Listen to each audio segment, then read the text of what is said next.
محمد باقر علیہ الصلوۃ والسلام نے شاہ فرمایا، فرماتے ہیں کہ کان علی بن الحسین یصلی فی الیوم واللیلۃ 1000 رکعۃ تطوعا کما کان یفعل امیر المؤمنین علیہ السلام۔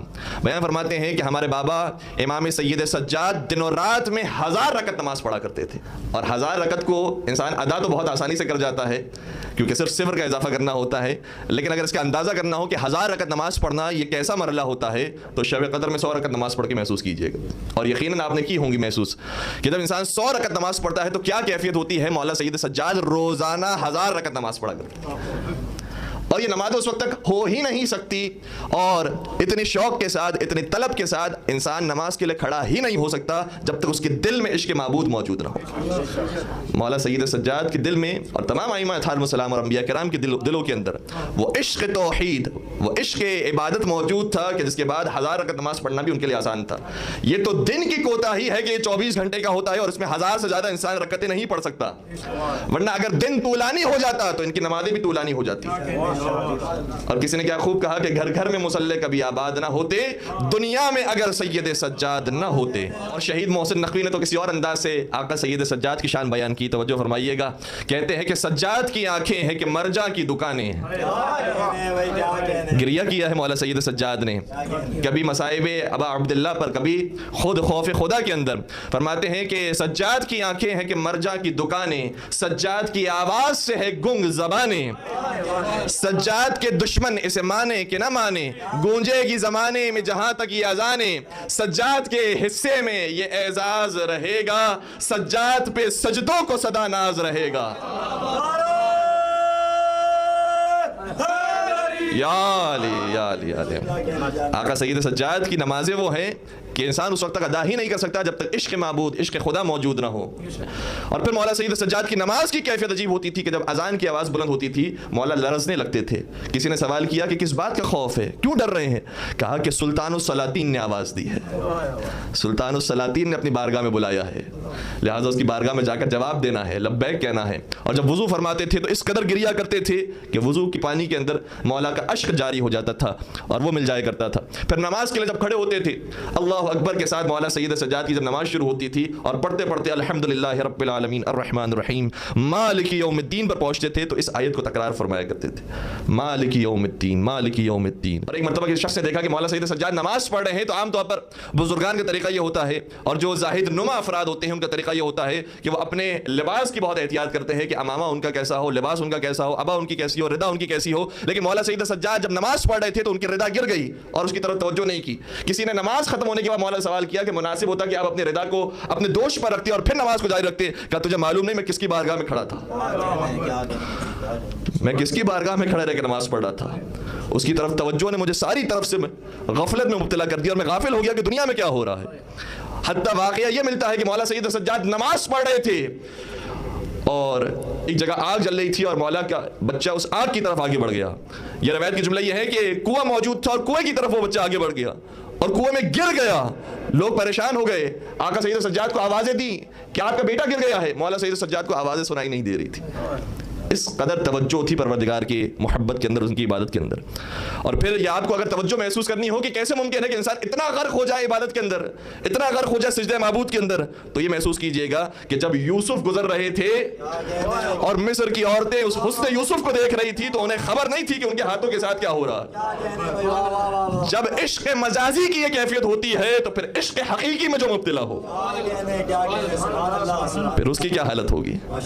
لہذا آقا سید سجاد کو خبر نہیں تھی کہ کیا ہو رہا ہے، چونکہ ولی خدا ہیں، حجت خدا ہیں، امام وقت تھے، اس لیے فوراً کنویں کے قریب گئے اور کنویں کو اشارہ کیا تو کنویں کا پانی ویسے ہی ابھر آیا کہ جیسے فاطمہ بنت اسد کے لیے دروازے میں شک بنا تھا، جیسے دیوار شک ہوئی تھی ویسے ہی اشارہ کرتے ہی سارا پانی اوپر آیا اور مولا سید سجاد نے اپنا بیٹا اپنی گود میں لیا اور سجدہ معبود انجام دیا۔ تو مولا سید سجاد کی نمازیں دیکھیں تو واقعی انسان کو یقین پیدا ہوتا ہے ذات پروردگار پر۔ یہ ہستیاں وہ ہے کہ جو انسان کو خدا تک ملاتی ہیں۔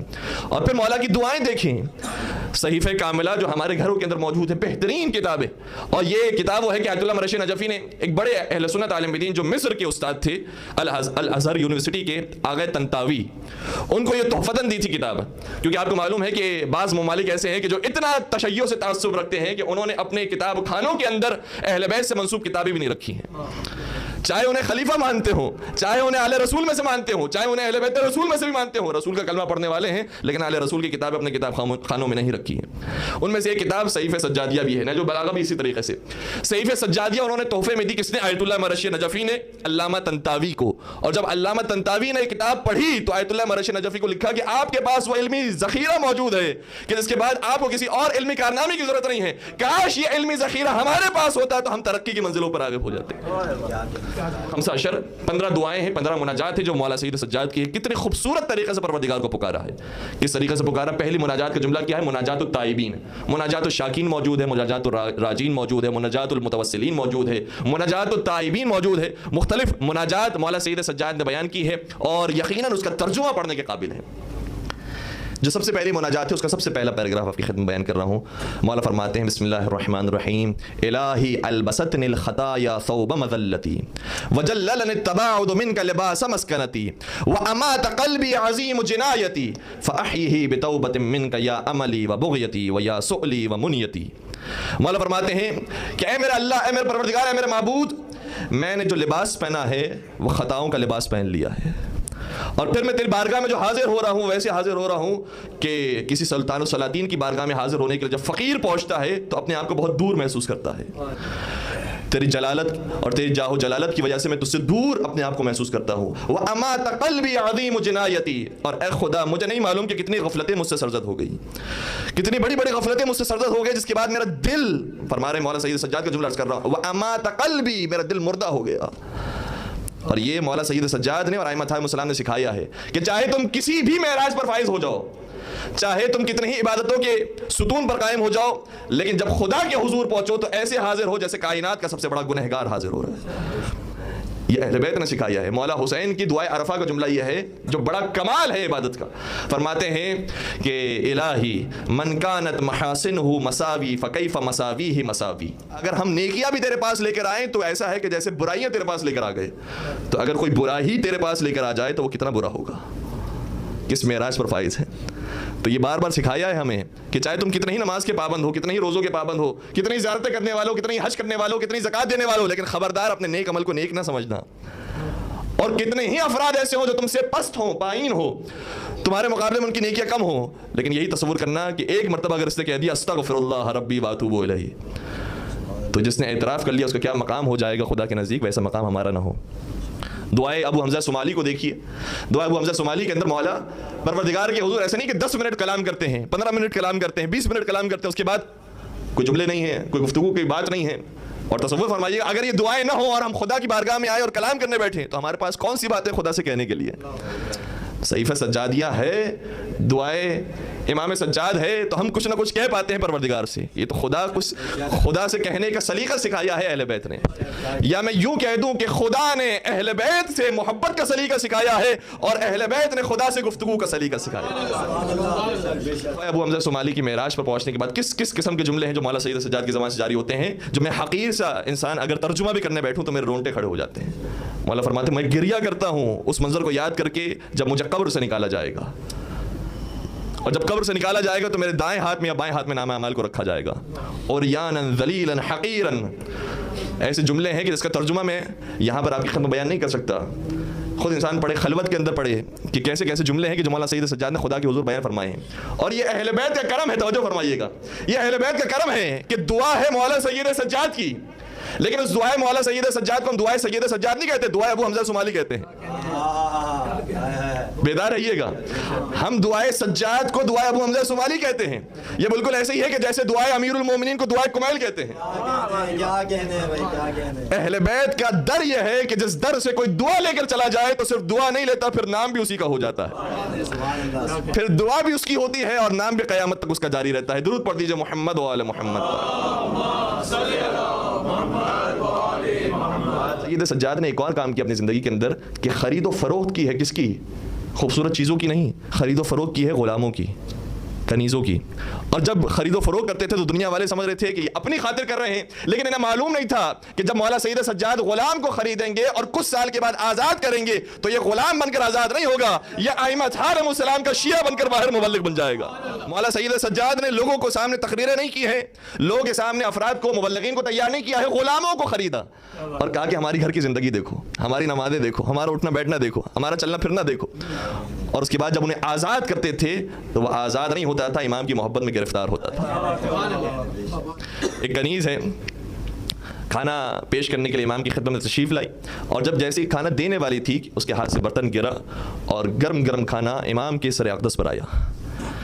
اور جیسے یہ کام اس سے ہو گیا ڈر گئی, لیکن ڈرنے کے بعد اس نے کیا کہا, قرآن کریم کی آیت سنا دی, کیونکہ ایک گھرانہ تو وہ ہے کہ جہاں پر کنیزیں بھی حافظان قرآن ہوتی ہیں. لہذا فوراً سے اپنی زبان پر آیت لے کر آئی, والکاظمین الغیظ والعافین عن الناس. متقین کی پہچان یہ ہے کہ اپنے غصے کو پی جاتے ہیں اور لوگوں کو معاف کر دیتے ہیں.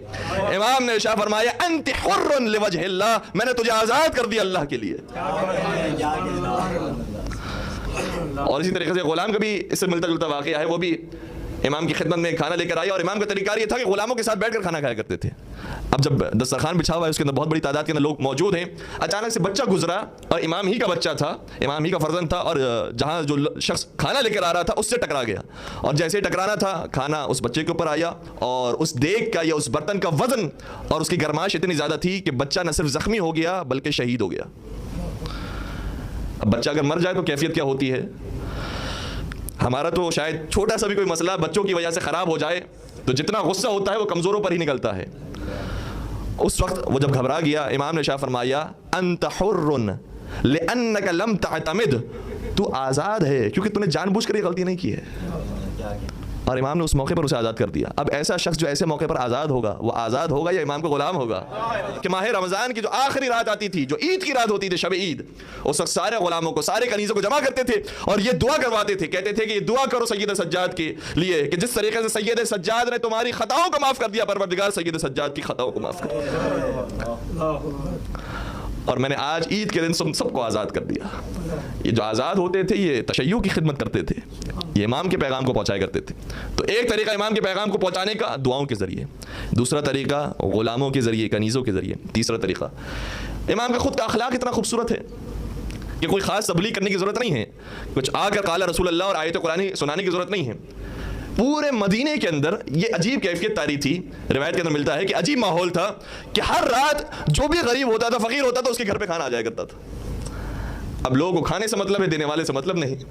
وہ کھانا کھائے جا رہے ہیں, ایک عرصے سے کھانا کھائے جا رہے ہیں, یہاں تک کہ امام کا ایک چچا زاد بھائی ہے, وہ امام کے پاس بار بار آ کر یہ کہتا ہے کہ مولا آپ میری مدد نہیں کرتے, آپ میری کوئی ہیلپ نہیں کرتے. اور امام یہ نہیں بیان فرماتے کہ ہر رات جو کھانا تمہارے گھر پر پہنچاتا ہے وہ میں ہی ہوتا ہوں, بیان نہیں فرماتے. امام سنتے رہتے ہیں سکون سے, کہتے ہیں انشاءاللہ خدا تمہاری مدد کرے گا. یہاں تک کہ مدینے والوں نے بھی اور اس شخص نے بھی محسوس کیا کہ فلما مات علی بن الحسین فقدوا ذلک, جب سید سجاد کی شہادت ہو گئی اس وقت لوگوں کو احساس ہوا کہ جو کھانا دینے والا تھا وہ کوئی اور نہیں تھا, وہ حسین کا بیٹا سید سجاد. اور پھر جب مولا امام باقر غسل دے رہے ہوتے ہیں تو غسل دیتے دیتے لوگ بھی موجود تھے. کسی نے سوال کیا کہ آقا یہ امام کے جو پیشانی پر نشان ہے تو وہ تو واضح ہے کہ مولا سید سجاد کثرت سے سجدے کیا کرتے تھے, اور مولا کا لقب بھی تھا ذو الصفنات, یعنی وہ جگہ کے جو اعضائے سجدہ شمار ہوتی ہیں وہ اتنی سخت ہو جاتی تھی کہ اسے کاٹنا پڑتا تھا. اور سال میں 2 مرتبہ یہ وقت آتا تھا کہ وہ اعضائے سجدہ اتنے سخت ہو جایا کرتے تھے کہ اسے کاٹنا پڑتا تھا, اور جس کی چمڑی سخت ہو جائے اسے کہا جاتا ہے ذو الصفنات. اور وہ چمڑیاں اور وہ کھالیں مولا نے بچا کر رکھی تھی کہ میرے ساتھ قبر میں دفن کرنا. مولا سید سجاد کی کیفیت دی تھی. اور آپ محسوس کریں گے کہ شاید آج کی دنیا میں کوئی شخص ایسا مل جائے کہ زندگی میں اس کے ساتھ ایک مرتبہ یہ پیش آ جائے کہ اس کی اعضائے سجدہ اتنے سخت ہو جائے کہ اسے کٹوانا پڑے, تو ہماری نظر میں وہ سب سے بڑا عارف ہوگا. مولا سید سجاد ہر سال 2 مرتبہ یہ وقت آتا تھا کہ وہ چمڑی کٹوانا پڑتی تھی. لوگوں نے کہا کہ امام باقر ہم تو جانتے ہیں کہ آقا سید سجاد کی پیشانی پہ جو نشان ہے وہ تو سجدے کا ہے, لیکن ان کی پشت پر کون سا نشان ہے, ان کی پشت پر یہ کیسا نشان ہے؟ تو ویسے تو کئی سارے جوابات ہیں جو روایتوں کے اندر آئے ہیں, لیکن جو ہمارے موضوع سے منسلک ہے ایک روایت کا جملہ یہ ہے کہ امام باقر نے بیان فرمایا کہ یہ وہ نشان ہے کہ جو ہمارے بابا راتوں رات نکلا کرتے تھے اور غریبوں کو کھانا دینے کے لیے بوریوں کے اندر روٹیاں رکھا کرتے تھے, وہ ان بوریوں کے نشانات ہیں جو ہمارے بابا کی پشت پر ہیں. تو مولا سید سجاد کی مطلب پشت زخمی ہوئی ہے اس وجہ سے بھی اور پھر اس بات کو محسوس کریں کہ اس کا عشر عشیر بھی زندگی میں کہاں موجود ہے. وہ روزانہ یہ کام کیا کرتے تھے, ساری راتیں یہ کام کیا کرتے تھے, اس کا عشر عشیر بھی کہاں موجود ہے زندگی میں.